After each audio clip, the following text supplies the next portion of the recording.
اور یاد رکھیے گا کوئی بھی چیز چاہے وہ انسان کی اولاد ہے، اس کی نوکری ہے، اس کی جاب ہے، دولت ہے، تجارت ہے، اگر وہ اس کی آخرت کی بربادی کا باعث بنتی ہے تو وہ حسنہ نہیں ہے۔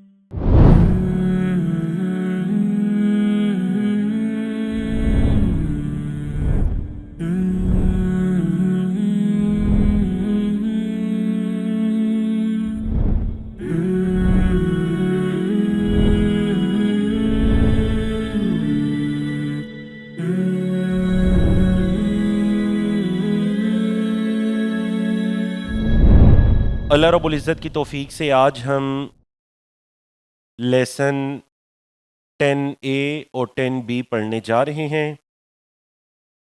آؤ قرآن سمجھیں، آسان طریقے سے حصہ اول ہے اور نماز کے ذریعے ہم قرآن مجید کے الفاظ کو سیکھ رہے ہیں، مطلب نماز کے ذکر و اذکار کے ذریعے سے قرآنی الفاظ کو سیکھنے کی کوشش کر رہے ہیں۔ تو جیسا کہ آپ کے علم میں ہے، الحمدللہ پچھلے دنوں کے اندر ہم نے 9 اسباق کو مکمل کیا اور آج انشاءاللہ ہماری کوشش ہوگی کہ سبق نمبر 10 سے لے کر سبق نمبر 15 تک یہ 6 اسباق پڑھیں۔ تو آپ سب تیار ہیں انشاءاللہ؟ آپ سب تیار ہیں جی انشاءاللہ؟ اللہ رب العزت آپ سب کو اور ہم سب کو توفیق عطا کرے۔ تو لیسن 10A اور 10B کا سلیبس دیکھ لیتے ہیں۔ آج انشاءاللہ ہم نے کچھ دعائیں پڑھنی ہیں۔ آپ کے علم میں ہے بتایا گیا تھا کہ نماز کے ذکر و اذکار ہمارے مکمل ہوئے تھے، تو نماز کے ذکر و اذکار کے بعد ہم نے قرآنی صورتیں 30ویں پارے کی 6 صورتیں، ہاں جی کون کون سی صورتیں ہم نے پڑھنی تھیں؟ 4 کل، سورۃ العصر اور سورۃ النصر، ہم نے یہ 6 صورتیں پڑھنی ہیں اور کچھ قرآنی دعائیں پڑھنی ہیں۔ تو چلیں قرآنی دعاؤں سے ہم شروع کرتے ہیں۔ گرامر کے اندر ہم نے فعل ماضی میں ناصرہ، خلقہ، ذکرہ، عابدہ پڑھنا ہے۔ یہ والے افعال ہم نے سیکھنے ہیں، ان کی پریکٹس کرنی ہے اور نکات تعلیم یا شوق میں چند چیزیں پڑھنی ہیں۔ اور اس سبق میں کتنے نئے الفاظ آپ پڑھنے جا رہے ہیں؟ 14 نئے الفاظ پڑھنے جا رہے ہیں، جو قرآن مجید میں کتنی بار آئے تکرار کے ساتھ؟ بولے کتنی بار آئے؟ 928 مرتبہ رپیٹ ہوئے جی۔ تو ماشاءاللہ بڑی پیاری قرآنی دعا ہے جی۔ کیا دعا لکھی ہوئی ہے آپ کے سامنے؟ ربنا آتنا فی الدنیا حسنہ، اور مکمل دعا کیسے ہے؟ ربنا آتنا فی الدنیا حسنۃ وفی الآخرۃ حسنۃ وقنا عذاب النار۔ چلیے جی، ربنا پڑھ چکے ہیں؟ بتائیں پڑھ چکے ہیں ربنا؟ کیا مطلب ہے اس کا؟ اے ہمارے رب، ربنا اے ہمارے رب۔ اچھا یہ جو لفظ ہے نا آتینا، دیکھیں اس میں نہ جانا پہچانا ہے نا، نہ کا کیا مطلب ہے؟ ہمیں، اور آتی کا کیا مطلب ہے؟ دے، آتی دے نہ ہمیں، اے ہمارے رب دے ہمیں۔ دوہرائے میرے ساتھ، اے ہمارے رب دے ہمیں فی دنیا۔ اللہ اکبر، یہاں ایک بڑے نکتے کی بات ہے، کبھی آپ نے لفظ دنیا پر غور کیا؟ اصل میں یہ جو لفظ دنیا ہے نا یہ مؤنث ہے، عربی زبان میں یہ کیا ہے؟ اب سوال یہ پیدا ہوتا ہے کہ اس کا مذکر کیا ہے؟ لفظ دنیا کا مذکر کیا ہے؟ بولے کیا ہے؟ ادنا۔ لفظ دنیا کا مذکر کیا ہے جی؟ اور اردو میں آپ ادنا لفظ جانا پہچانے نا، آپ کی اردو زبان کا لفظ ہے نا ادنا۔ کیا مطلب ادنا؟ ادنا کا کیا مطلب ہے؟ انتہائی کمتر، حقیر۔ دیکھیں یہ وہی ورڈ ہے جو آپ پڑھ کر آئے ہیں آذان میں۔ آذان کے لیسن میں آپ نے پڑھا تھا نا اللہ اکبر، ہے جی، اکبر میں کیا معنی پایا جا رہا تھا؟ زیادہ کا معنی، ایسے ہی ہے، زیادہ بڑا، سب سے بڑا۔ تو ادنا کا کیا مطلب ہو جائے گا؟ حقیر نہیں بلکہ سب سے حقیر، سب سے کمتر۔ اللہ اکبر، دیکھیے یہ دنیا کا لفظی مطلب ہے۔ تو اکبر کی مؤنث کیا ہو جائے گی؟ بولیں اکبر کی مؤنث کبرا، اصغر کی مؤنث صغرا، اور ادنا کی مؤنث دنیا۔ دوبارہ، اکبر کی مؤنث، اصغر کی مؤنث اور ادنا کی مؤنث دنیا۔ تو پتہ چلا دنیا کا کیا مطلب ہے؟ سب سے، بولے سب سے کمتر چیز، سب سے حقیر چیز۔ اچھا اب اگلا سوال یہ ہے کہ دنیا کیا واقعی بہت کمتر چیز ہے؟ دنیا در حقیقت آخرت کے مقابلے میں بڑی ادنا چیز ہے. بولے دنیا آخرت کے مقابلے میں بڑی ادنا چیز ہے. چلیے جی، اے ہمارے رب ہمیں دے فی دنیا، دنیا میں حسنہ مؤنث ہے اور اس کا مذکر کیا ہے؟ حسن، خوبصورت، اچھا، اچھائی، یہ مذکر ہے، اور مؤنث کیا ہے؟ حسنہ. تو اے ہمارے رب دے ہمیں دنیا میں حسنہ، اچھائی. اے ہمارے رب دے ہمیں دنیا میں حسنہ، اچھائی. اور اب اگلا سوال یہ ہے، اگر حسنہ مؤنث ہے تو پھر اس کی جمع کیا آئے گی؟ بولے کیا آئے گی؟ حسنات. حسنہ کی مؤنث کیا آئے گی؟ دیکھیں آپ کسی کو دعا دیتے ہیں نا، اللہ ان کی حسنات کو قبول کرے، آپ کہتے ہیں نا اللہ ان کی حسنات کو، مطلب اللہ ان کی اچھائیوں کو، ان کے نیک اعمال کو اللہ قبول کرے. چلیے جی، اب دیکھیے قرآن مجید میں اکثر دعائیں، آپ نے دیکھا نا قرآن مجید کی اکثر دعائیں کن الفاظ سے شروع ہوتی ہیں؟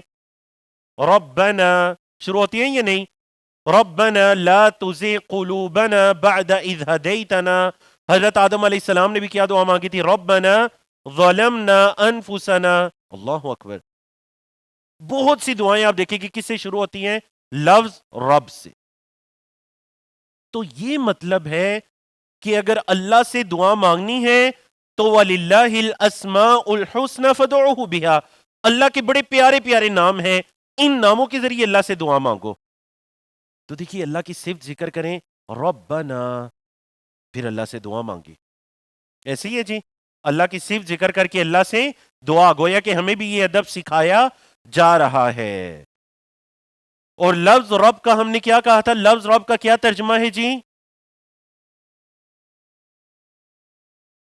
آپ کو یاد ہوگا پہلے یا دوسرے لیسن میں نے بتایا تھا لفظ رب کا کیا ترجمہ ہے.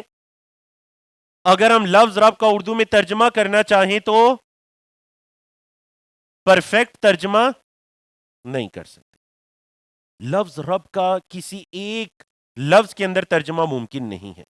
تو آپ کو یاد ہوگا میں نے کہا تھا لفظ رب وہ جس کے اندر کئی خصوصیات جمع ہے، مطلب وہ خالق بھی ہے، مالک بھی ہے، رازق بھی ہے، مدبر بھی ہے، کائنات کے نظام کو بھی چلانے والا ہے. اچھا اب یہاں سوال یہ پیدا ہوتا ہے کہ اللہ سے ہم دنیا کی اچھائی مانگ رہے ہیں، دنیا کی حسنہ، تو دنیا کی حسنہ سے کیا مراد ہے؟ بولے دنیا کی حسنہ سے، تو بتائیے دنیا کی حسنہ سے کیا مراد ہے؟ سب سے پہلی چیز جو دنیا کی حسنہ میں آئے گی وہ کیا؟ کہ اللہ ہماری ضروریات زندگی پوری ہوں. اے اللہ تو محتاجی سے بچائے، ہماری ضروریات زندگی پوری ہوں. نمبر دو، وہ چیزیں جو آخرت کے لیے سود مند ہیں، وہ چیزیں جو آخرت کے لیے فائدہ مند ہیں، اے اللہ وہ بھی تو ہمیں دنیا کے اندر دے. اور تیسرا کیا ہے کہ ایسا امن و امان دے اے اللہ جس کے ذریعے ہم اسلام کے احکامات پر عمل کر سکیں. بولے جس کے ذریعے اسلام کے احکامات پر عمل کر سکیں. اور یاد رکھیے گا کوئی بھی چیز، چاہے وہ انسان کی اولاد ہے، اس کی نوکری ہے، اس کی جاب ہے، دولت ہے، تجارت ہے، اگر وہ اس کی آخرت کی بربادی کا باعث بنتی ہے تو وہ حسنہ نہیں ہے. بولے وہ حسنہ نہیں ہے. اللہ اکبر. اللہ سے بہت ڈرا کریں کہ کہیں اللہ کی کوئی نعمت آپ کے لیے برائی کا سبب نہ بن جائے. اللہ نے آپ پر ایک انعام کیا، احسان کیا، نعمت کی، اور وہ نعمت آپ کو برائی کی طرف لے کر جانا شروع ہو جائے. حتیٰ کہ اللہ نے آپ کو مال عطا کیا، وہ مال آپ کو برائی کی طرف لے کر جانا شروع ہو جائے. اس چیز سے بہت زیادہ اللہ کی پناہ مانگا کریں، بلکہ بولے بہت زیادہ اللہ کی ہمیں پناہ مانگنی چاہیے. اچھا جی، اس دعا کا دوسرا حصہ بڑا پیارا حصہ ہے کہ ہم صرف اللہ سے دنیا کی اچھائی نہیں مانگتے بلکہ ساتھ کیا مانگ رہے ہیں؟ وَفِي الْآخِرَةِ حسنہ. واو کا کیا مطلب ہے جی؟ اور فی کا مطلب پڑھ چکے ہیں نا. فی کا مطلب کیا مثال پڑھی تھی آپ نے فی کی؟ فی سبیل اللہ. فی کا مطلب ہے میں الآخرہ، آخرت. آخرہ بھی مؤنث ہے. کس کی مؤنث ہے جی؟ آخر. اردو کا جو آپ کا لفظ ہے آخر، تو قیامت کا جو دن ہے نا یوم القیامہ، اس کے ناموں میں سے ایک نام ہے یوم الآخرہ. بولے قیامت کے ناموں میں سے ایک نام کیا ہے؟ کیا نام ہے؟ اچھا اس دن کو یوم الآخرہ کیوں کہتے ہیں؟ بولے اس دن کو یوم الآخرہ کیوں کہتے ہیں؟ کیونکہ یہ سب سے آخر میں آئے گا. اس دنیا کی انتہا آخرت ہے، اس دنیا کی انتہا آخرت کی ابتدا ہے. تو آخر اور مونس کیا ہے جی؟ آخرہ. تو اللہ ہمیں آخرت میں بھی دے حسنہ، بولے حسنہ بلائی.